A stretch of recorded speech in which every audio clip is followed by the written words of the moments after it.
السلام علیکم۔ آج ہم پڑھیں گے مثنوی کے بارے میں۔ اس سے پہلے کی کلاس میں ہم نے غزل گو شعرا جتنے بھی تھے وہ سارے پڑھے ہیں، وہ کمپلیٹ ہو گئی یونٹ۔ اب ہم مثنوی کے بارے میں پڑھیں گے، تو چلیے اسٹارٹ کرتے ہیں۔ مثنوی کے لغوی معنی دو کے ہیں، ٹھیک ہے۔ مثنوی کے لغوی معنی کیا ہیں؟ دو کے ہیں۔ مثنوی اس طویل نظم کو کہتے ہیں جس میں کوئی قصہ یا کوئی واقعہ تسلسل کے ساتھ بیان کیا گیا ہو۔ مثنوی ایک بیانیہ صنف ہے۔ کیسی صنف ہے یہ؟ بیانیہ۔ مثنوی کو بیانیہ شاعری کی میراث بھی کہا جاتا ہے۔ پوچھا جا سکتا ہے، پوچھا بھی جاتا ہے کچھ کوشچنوں میں کہ اس میں سے کون سی جو ہے وہ بیانیہ صنف ہے، تو وہ مثنوی۔ اور مثنوی کو بیانیہ شاعری کی جو ہے وہ کیا کہا جاتا ہے؟ معراج کہا جاتا ہے۔ لفظ مثنوی عربی زبان کا لفظ ہے۔ یہی پوچھا جاتا ہے کہ مثنوی کس زبان کا لفظ ہے، تو عربی زبان کا لفظ ہے، لیکن بحیثیت صنف سخن مثنوی کی ایجاد جو ہے وہ فارسی میں ہوئی ہے، ٹھیک ہے، اور اردو نے اسے فارسی ہی سے مستعار لیا ہے، ٹھیک ہے۔ عربی زبان کا مثنوی عربی زبان کا لفظ ہے، لیکن یہ فارسی کے ایجاد ہے اور اسے فارسی سے ہی مستعار لیا ہے اردو نے۔ مثنوی کے لیے 7 اوزان مقرر ہیں، مثلاً بحر حجز، رمل شری، خفیف، متقارب، متدارک۔ عام طور سے رزمیہ مثنوی کے لیے بحر متقارب اور بزمیہ کے لیے بحر حجز یا بحر شری مستعمل ہے۔ یعنی رزم یعنی جنگ، جس میں جنگ کا بیان ہے، ایسی مثنوی کے لیے بحر متقارب، اور بزم یعنی عشق و عاشقی، تو اس کے لیے بحر حجز۔ جس مثنوی میں جنگ کا بیان ہو اسے رزمیہ مثنوی کہتے ہیں، جیسے مثنوی علی نامہ، تو یہ ہے رزمیہ مثنوی، جس میں کیسی بحر متقارب بحر استعمال ہوتی ہے، اور بزمیہ کے لیے بحر حجز۔ جس مثنوی میں عشق و محبت کی داستان بیان ہو اسے بزمیہ مثنوی کہتے ہیں، جیسے کتب مستری۔ عناصر مثنوی حسب ذیل ہیں: حمد و نعت، مدح فرما روائے وقت تعریف، شعر و شخن، قصہ یا اصل موضوع، خاتمہ۔ حالین مثنوی اور یہ خاتمہ، تو یہ زیادہ تر یہ جو ہے یہ اس کے جو عناصر ہیں وہ یہ زیادہ تر نہیں پوچھے جاتے ہیں۔ زیادہ تر یہ پوچھا جاتا ہے کہ یہ کیسی صنف ہے، تو یہ بیانیہ صنف سخن ہے، ٹھیک ہے۔ اور یہ والا پوچھا جاتا ہے کہ حالی نے مثنوی کو سب سے زیادہ کارآمد صنف سخن قرار دیا۔ پوچھا جاتا ہے کہ کیا کہتے ہیں، کس نے مثنوی کو سب سے زیادہ کارآمد صنف سخن قرار دیا ہے، تو وہ ہیں حالی۔ فنی اعتبار سے مثنوی کا امتیاز ہر شعر کے مصرعوں کا ہم قافیہ ہونا ہے، ٹھیک ہے۔ اور اس کے لغوی معنی بھی پوچھے جاتے ہیں، اس کے زیادہ تر یہ نہیں پوچھے جاتے، لیکن لغوی معنی اس کے پوچھے جاتے ہیں کہ لغوی معنی کیا ہیں، دو کے ہیں۔ مثنوی کا ہر شعر کا قافیہ جدا ہوتا ہے۔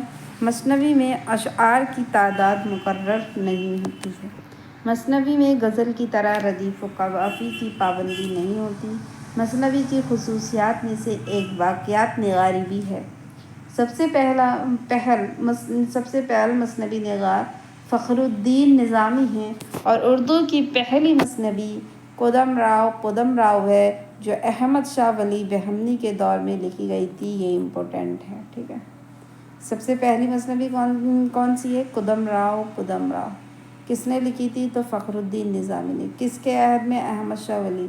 کون سے دور میں؟ بہمنی دور کے۔ اس میں سے کئی کوشچن بن سکتے ہیں، ٹھیک۔ اب ہم پڑھیں گے کتب مشتری کے بارے میں، جو 1609 1018 ہجری میں جو لکھی گئی تھی۔ کتب مشتری گولکنڈہ کی پہلی اور طبعزاد مثنوی۔ ابھی جو ہم نے پڑھا تھا وہ اردو کی پہلی مثنوی ہے، وہ قدم راؤ ہے، لیکن گولکنڈہ کی پہلی طبعزاد جو مثنوی ہے وہ کتب مشتری ہے۔ کتب مستری ملا اسد اللہ وجی نے 1018 ہجری مطابق 1609 میں بادشاہ یعنی قلی قطب شاہ کی فرمائش پر لکھی تھی۔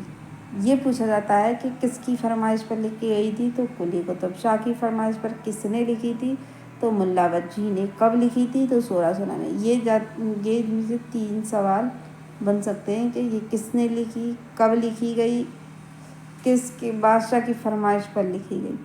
وجی نے اس کو سن تصنیف مندرجہ ذیل شعر میں بیان کیا ہے: تمام اس کیا دیش برا مانے، سنا 1000 اور 18 منے۔ چونکہ اس مثنوی میں قلی قطب شاہ اور مشتری کے عشق کی داستان ہے، اس لیے اس کا نام کتب مشتری رکھا گیا ہے۔ کیا رکھا گیا ہے؟ کہ قلی قطب شاہ اور مشتری کے عشق کی ایک داستان ہے۔ ٹھیک ہے۔ کتب مشتری کو سب سے پہلے مولوی عبدالحق نے مرتب کیا۔ یہ پوچھا جاتا ہے کہ کتب مشتری کو کس نے سب سے پہلے مرتب کیا، تو وہ ہیں مولوی عبدالحق۔ مثنوی کتب مشتری میں فن شاعری کے متعلق ایک باب بعنوان در شرح شعر گویت بھی ہے۔ یہ شاید انہوں نے جو مرتب کی تھی 1932 میں۔ مثنوی کتب مشتری میں قصے کے درمیان کئی غزلیں اور روایاں بھی ہیں۔ یہ غزلیں قطب شاہ اور مشتری کے لیے لکھی گئی ہیں، اور یہ غزلیں ہندی گیتوں کے رنگ میں ہیں۔ ملا وجی نے کتب مشتری میں فرضی داستان کو بیان کیا ہے، لیکن حقیقی واقعہ اس سے مختلف ہے۔ ٹھیک ہے۔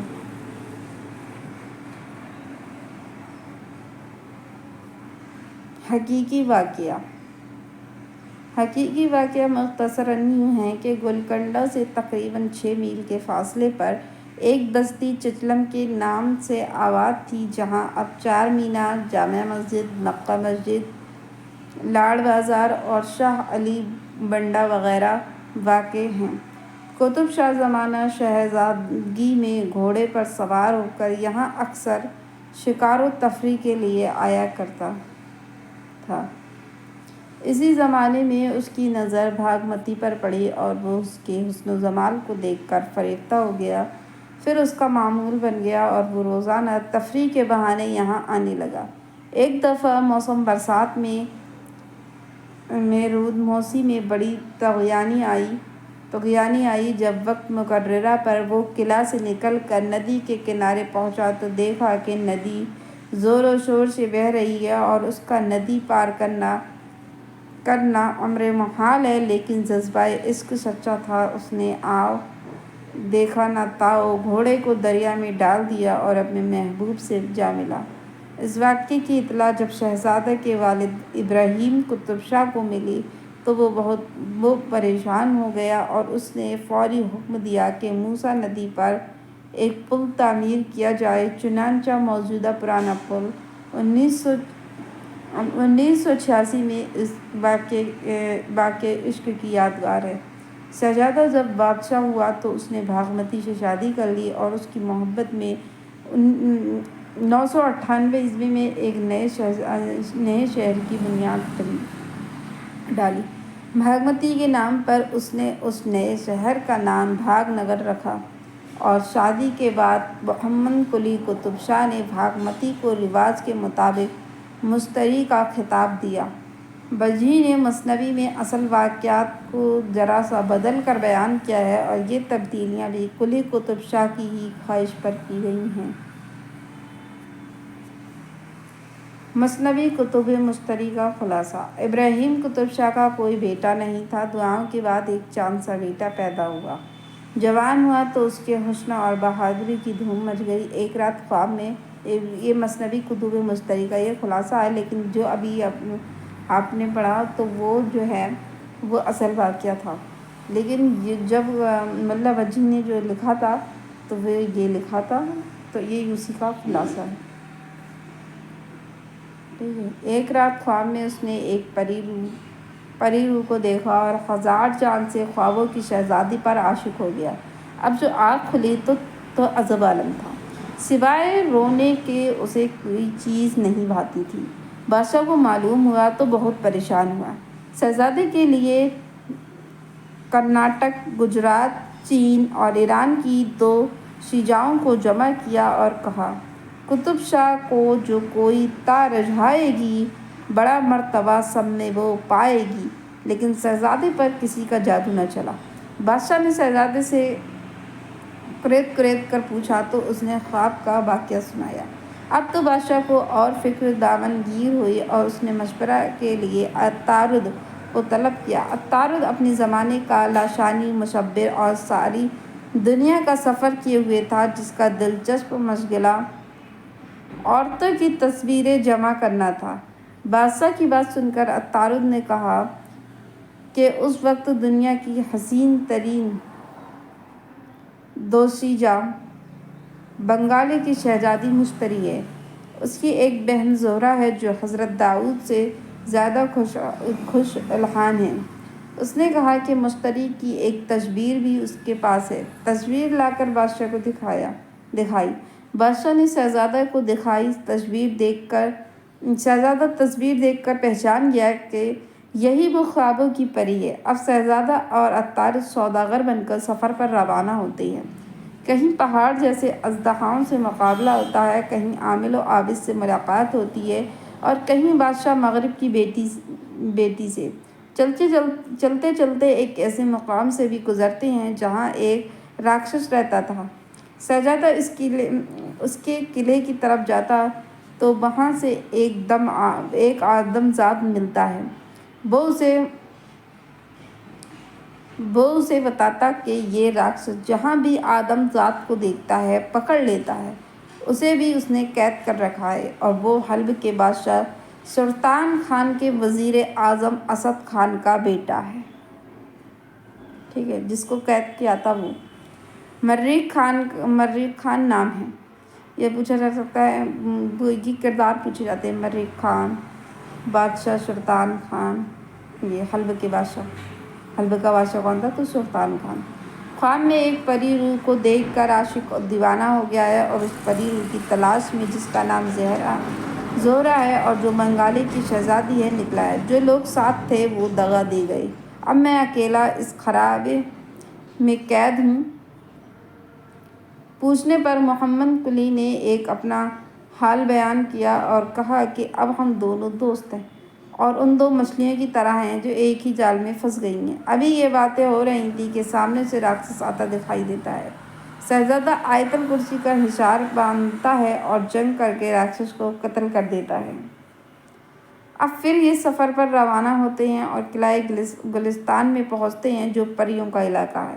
یہاں مہتاب پری شہزادے پر عاشق ہو جاتی ہے اور شہزادے کو محل میں بلاتی ہے۔ شہزادہ دوران ملاقات راکشس کو ہلاک کرنے کا واقعہ بیان کرتا ہے۔ یہ سن کر مہتاب پری خوش ہوتی ہے اور کہتی ہے کہ آج وہ بھی آزاد ہو گئی ہے۔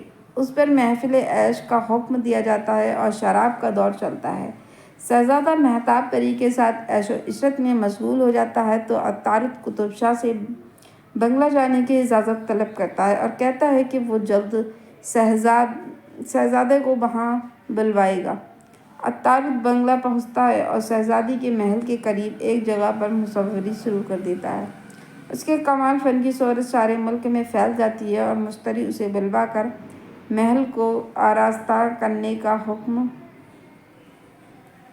دیتی ہے۔ عطارد دن رات لگ کر محل کو آراستہ کرتا ہے۔ مشتری دیکھتی ہے تو دنگ رہ جاتی ہے۔ اتنے میں اس کی نظر ایک تصویر پر پڑتی ہے جسے دیکھ کر مشتری دیوانی سی ہو جاتی ہے اور پوچھتی ہے کہ یہ کس کی تصویر ہے۔ عطارد بتاتا ہے کہ قطب شاہ کی تصویر ہے، لیکن ایک پری اس پر عاشق ہو گئی ہے۔ مشتری یہ سن کر رونے لگتی ہے۔ عطارد یہ دیکھ کر کہتا ہے کہ وہ اسے جلد بلوا دے گا اور شہزادے کو بلوانے کے لیے ایک آدمی بھیجتا ہے۔ جیسے ہی شہزادے کو اطلاع ملتی ہے، وہ مہتاب پری سے اجازت لے کر روانہ ہو جاتا ہے اور مہتاب پری اسے بطور نشانی ترنگ بادپا گھوڑا دیتی ہے۔ بنگلہ پہنچ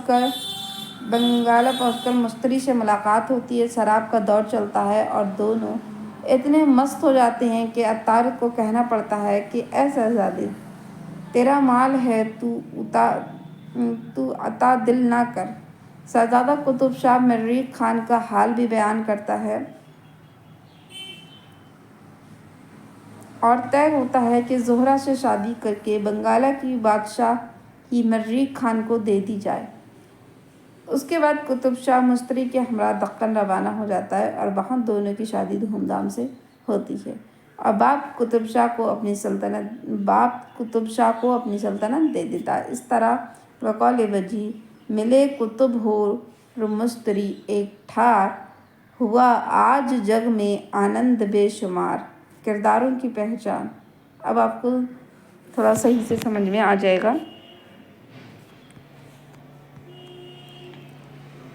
مثنوی کتب مشتری میں جو ہے شہزادے کا نام کیا تھا؟ قطب ہے، اور اسی مناسبت سے مشتری، زہرہ، عطارد، مریخ، مہتاب بہت سے نام ہیں جو کہ سیاروں کے نام ہیں۔ پوچھا جاتا ہے کہ کون سی مثنوی جس میں سیاروں کے نام ہیں، تو وہ ہے کتب مشتری۔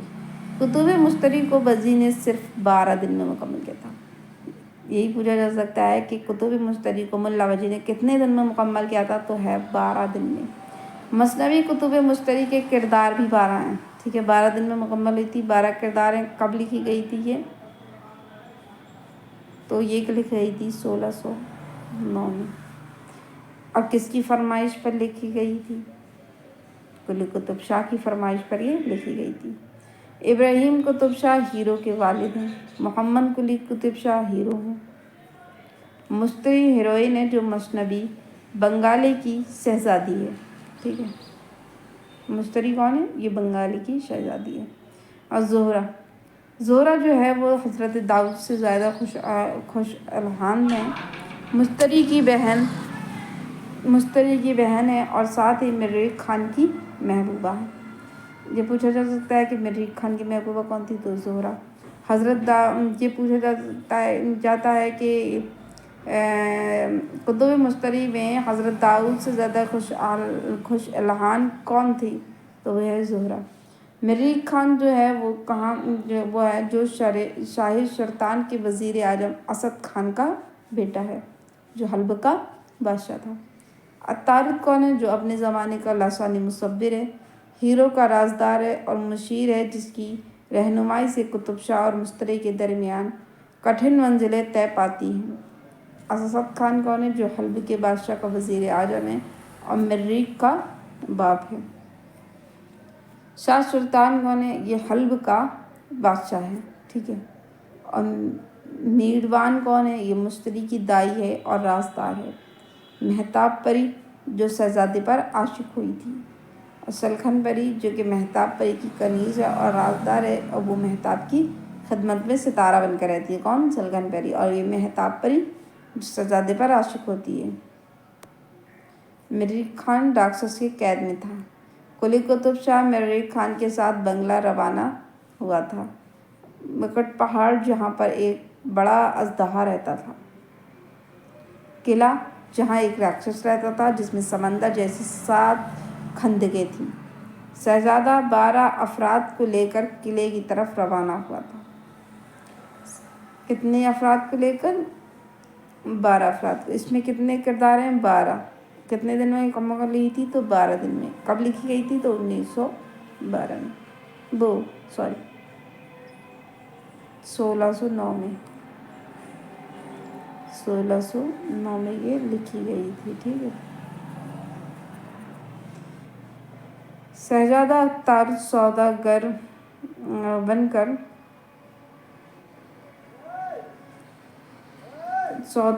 کر سفر پر روانہ ہوئے تھے۔ قلعہ گلستان جو ہے جو پریوں کا علاقہ ہے، یہاں مہتاب پری شہزادے پر عاشق ہو جاتی ہے۔ شہزادے نے مہتاب پری کو اپنی انگوٹھی نشانی کے طور پر دی تھی، کہ شہزادے نے مہتاب پری کو کیا دی تھی؟ اپنی انگوٹھی۔